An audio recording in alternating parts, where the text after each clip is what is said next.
Mr. Martin Griffiths, Under Secretary General for Humanitarian Affairs and Emergency Relief Coordinator. Welcome to Al Arabiya, sir. Very good to be back, Talal. Thank you. I'd like to start with Sudan. At least 5,000 people killed. Some estimates put them at 7,500. More than 12,000 injured. More than 6 million people are one step away from famine, and 7.1 million displaced people inside and outside the country. I got these figures from you and that conference on Sudan. Right. As you said, it's a humanitarian crisis of epic proportions, yet funding is lacking. To avoid the worst, at least, you only receive 30% of what is needed. Why do you think that is? There is a global problem that we're facing, of which Sudan is a victim, or the Sudanese people are a victim, which is that the humanitarian needs across the world are growing. Climate is adding to it. The conflicts are not, apart from hopefully in Yemen, being resolved. And Sudan suddenly came on to our table, as it were, 5 months ago. And the capacity, the funding levels from donors have not diminished. They've steadied out about the same level. Many donor countries have decided not to shortchange the rest of the world because of Ukraine. But there simply isn't the money available in the pockets of those who have money to give to the people of Sudan. Now, I find that very hard to accept. People of Sudan are not the creators of this terrible struggle, this terrible, unnecessary and unacceptable conflict. They were seeing the beginnings of a steady future for their country, weren't they? Transition was coming. Then this happened. And the result of that low funding, Talal, is we're not reaching anything like the numbers of people that we should. We've reached 3 million, I think, in the last month or two, but half of the population of Sudan needs humanitarian aid. As you say, 5 or 6 million displaced, over 1 million have left the country. We need very clearly two things. Number one, more money. Number two, and this is something I've been calling for some time, we need what I call a humanitarian forum, which is essentially bringing the two militaries, the warring parties, together in one room with us, negotiating with them for safe passage of humanitarian goods to reach people in need. We had some of that in Jeddah in the early months, but it's stopped. And we don't have those parties there. We need that. So we need money, and we need the militaries to give us safe passage. And most of all, we need a ceasefire. And most of all, we need a ceasefire. And that also, is, if I understand it rightly, is an aspiration of the US and Saudi Arabia, who want to restart the Jeddah process. They want it to be partly humanitarian negotiations, which we will run, but also the ceasefire. Start looking at a ceasefire.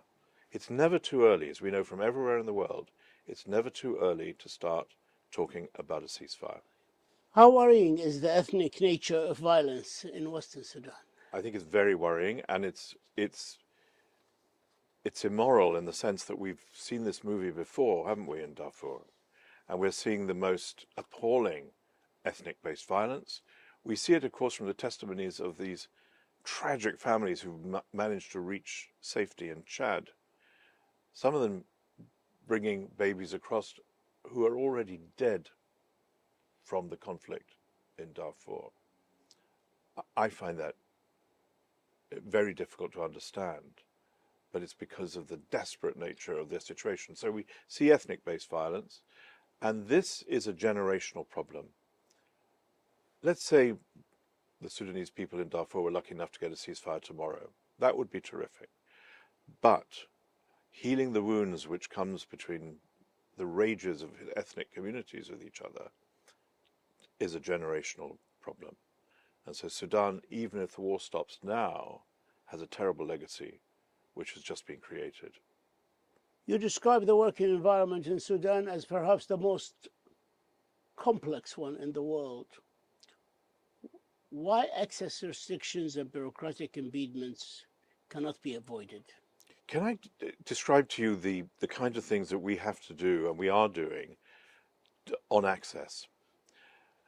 Essentially, there is a decision made by the humanitarian agencies, with obviously my own colleagues there in Port Sudan, about moving a certain amount of food or medicines or other supplies in trucks, in a convoy, across the country, maybe from Port Sudan to Kassala, maybe to Wadi Medina, maybe to Darfur.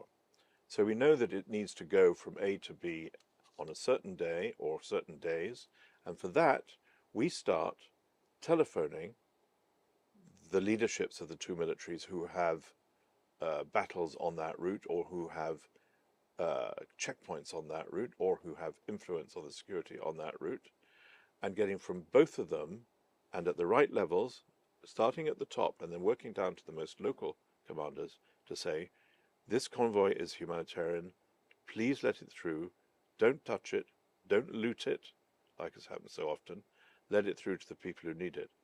This takes, with the best of all efforts, 2 to 3 weeks, Talal, of detailed phone calls, that kind of negotiation, to get an agreement to move a convoy. And that's, you can't go to scale, the kind of scale that's needed in Sudan, if you're taking 3 weeks to negotiate a single movement. It's not made any better by, it's very difficult to get visas for NGOs coming in, and there's movement certificates and so forth. But the real battle, and that's why I want this humanitarian forum that I mentioned, is access negotiations between those two, making sure that the agreements at the top of the militaries are honored at the lowest level. What are your worst fears for Sudan if the world does not act financially and politically to solve this problem? I think we're facing an unimaginable abyss in Sudan. We're facing, as I've said recently, the possibility of an all-out civil war. And we're not there yet. And it can be avoided with decisions by the warring parties. But it doesn't end there. It doesn't end there. As anybody who's in Chad or Central African Republic or South Sudan or Egypt will tell us, or Ethiopia, it's the effect on the neighbors and beyond the neighbors, going further towards the Sahel, that makes a Sudan conflict so much more strategically important to resolve than others, because its outflows, of course, drown these other places. And you know, if you're in the government in Chad and you're already trying to have a transition to a different kind of governance, a different kind of rule, and your people are already hosting a number of refugees, then you get thousands coming across every day. It's a huge burden. And it's quite remarkable, Talal, and it's a tribute to those countries that they're keeping their borders open, yes, to allow Sudanese in. That's incredible. Yes, yeah. I mean, the generosity, and it's the host communities, as you know, in those places, who are the first to look after those refugees, and with us hoping to help behind. Libya, on the 10th of September, about 900,000 people were affected by immense storm, Daniel. What are the most immediate needs, and how do you get them there? They need you. It was the most appalling storm, and scientists tell us that this catastrophe, which affected Derna, the city of Derna, as you know, and all the rest of the 900,000 people in the neighborhood, was 50 times more likely to happen because of climate change. In other words, climate was a big part of that terrible natural disaster. I know that we only have registered, the authorities have only registered 4,000 people dead, only. It's still a lot, but it's almost certainly going to rise exponentially as bodies are discovered under the rubble and in the flood, in the sludge. Yes, yes. So we're at that moment in the response to that catastrophe where the authorities and search and rescue teams are still looking for survivors, but at the same time, and you see this happen in every sudden onset disaster, we're now also desperately trying to provide the resources for the survivors to survive.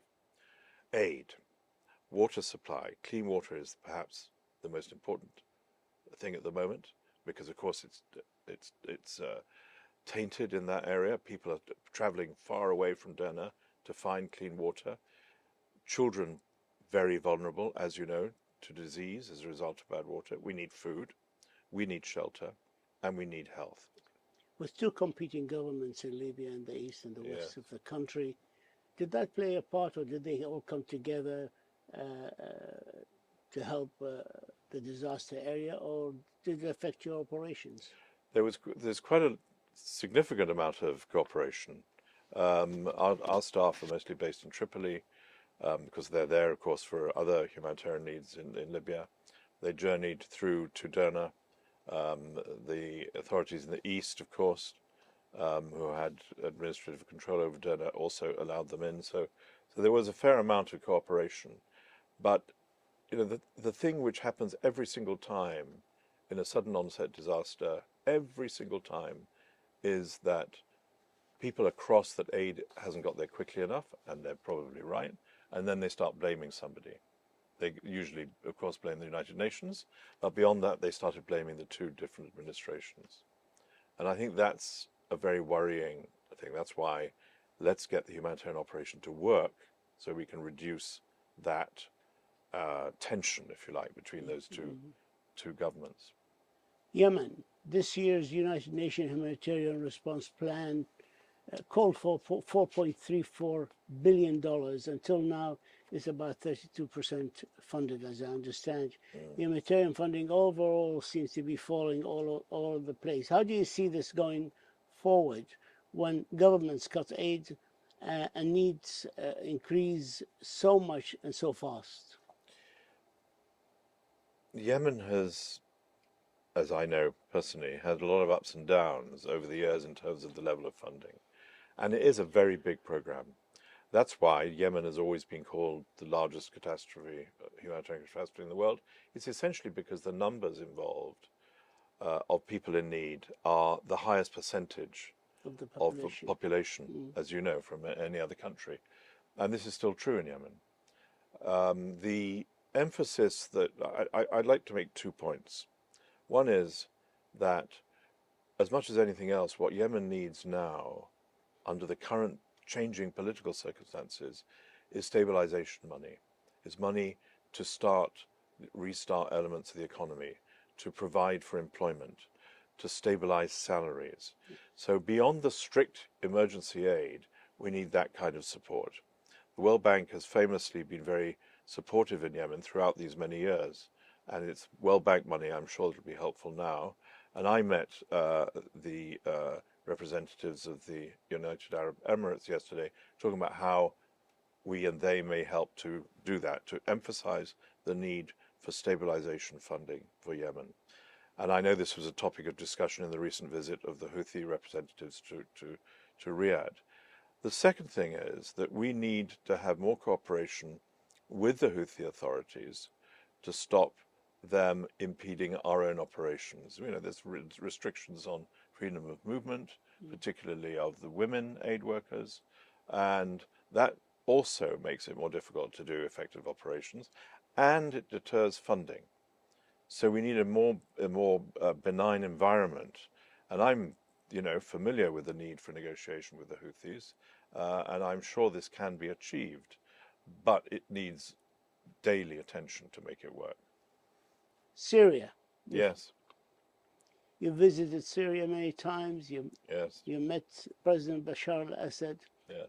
A few days ago, they opened Bab al-Hawa passage, and the goods are passing. Any problems? So far, so good. It is. And we had, as you know, when the Security Council failed to reach an understanding about a council resolution, we started negotiating with Damascus on the framework that we knew would be necessary to run a humanitarian operation in the northwest of Syria.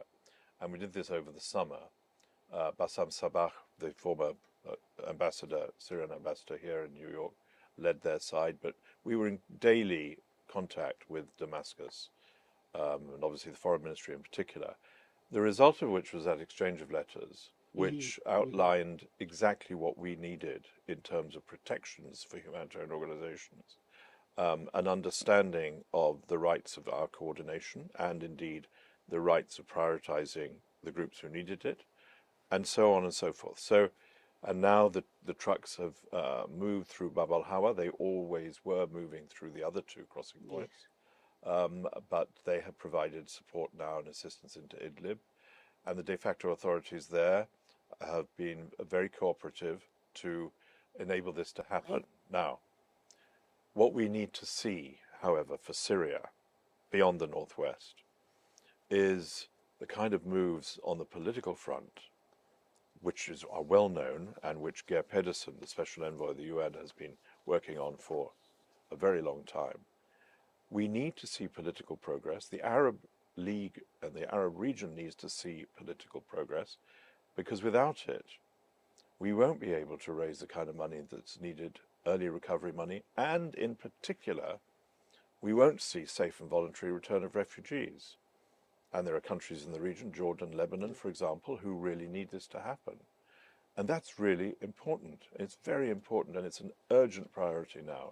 So we need to see cooperation with Damascus, an understanding of the requirements which are well known from within the region, support led by Geir Pedersen from the United Nations, and, God willing, Syrians could start to return home safely. Martin Griffiths, United Nations Under-Secretary for Humanitarian Affairs and Emergency Relief Coordinator. Thank you for this interview, and always thank you for your insights and for being with us here. Thank you, sir. Salal, thanks a lot. Thank you, sir. Thank you very much Thank you. indeed.